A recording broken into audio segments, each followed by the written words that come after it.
கர்த்தரும் மகிமை நிறைந்த தேவனுமாயிருக்கிற ஆண்டவர் இயேசு கிறிஸ்துவின் நாமத்தினாலே அவருக்கும் அன்பின் வாழ்த்துக்கள். இந்த காலை வேளையிலையும் கர்த்தர் தாமே ஒவ்வொருவருடைய வாழ்விலும் நன்மையானவைகளை செய்து மகிமைப்படுத்துவாராக. இந்த நாளுக்குரிய தியான வசனம் எசேக்கியேல் 14வது அதிகாரம் 23வது வசனம். நான் அதிலே செய்த எல்லாவற்றையும் முகாந்திரமில்லாமல் செய்யவில்லை என்று அப்பொழுது அறிந்து கொள்வீர்கள். ஆண்டவருடைய நாமத்தினாலே ஆண்டவர் எருசலேமுக்குள் செய்கிற கிரியைகளை குறித்து இங்கே பேசுவதை காண முடிகிறது.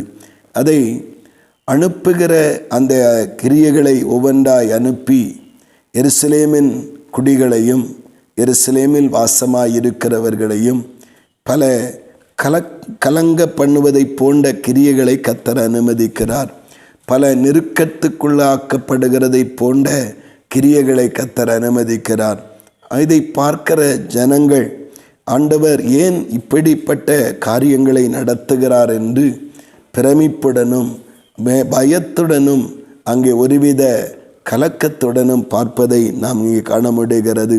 ஆனாலும் கர்த்தர் அந்த எருசலேமை சீர்படுத்தி தம்முடைய பாதஸ்தானத்தை மகிமைப்படுத்தும்படிக்கு அந்த தீங்கையெல்லாம் அனுமதித்து அதை நன்மையாக மாற்றி எருசலேம் தம்முடைய இசைவினைப்பான மகாராஜாவின் நகரமாக நிலைநிறுத்தி அங்கே காண்பிப்பதற்காக பலமுறை அதன் மத்தியிலே அப்படிப்பட்ட கிரியைகளை நடப்பிப்பதை நாம் காண முடிகிறது.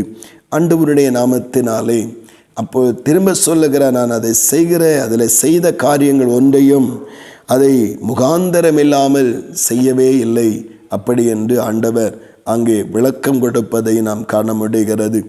பிரியமானவர்களே, நம்முடைய வாழ்விலும் அப்படித்தான் ஆண்டவர் செய்கிற காரியங்கள் முகாந்திரமில்லாமல் விளையாட்டாக பொறுப்பில்லாமல் ஏனோதானோ என்று எதையும் கர்த்தர் செய்வதில்லை, எதையும் கர்த்தர் அனுமதிப்பதும் இல்லை.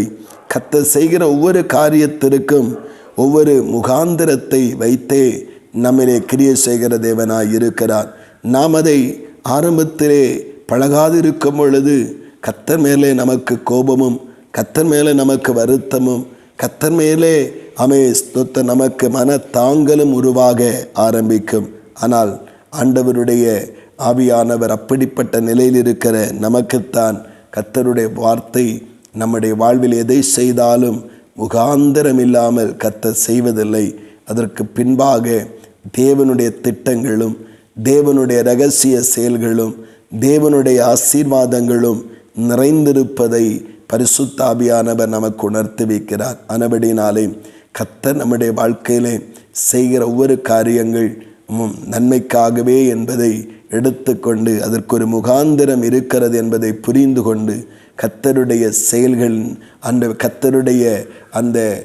செயல்களின் நாட்களிலே கலங்கி நிற்காதபடி கர்த்தருடைய பாதத்தை பற்றி பிடித்து நிற்போம். கர்த்தரே நம்மிலே மகிமையானவைகளை நடப்பிப்பதை நாம் கண்டு களிகூற உதவி செய்வாராக. ஆமீன், ஆமீன். ஜெபிப்போம்.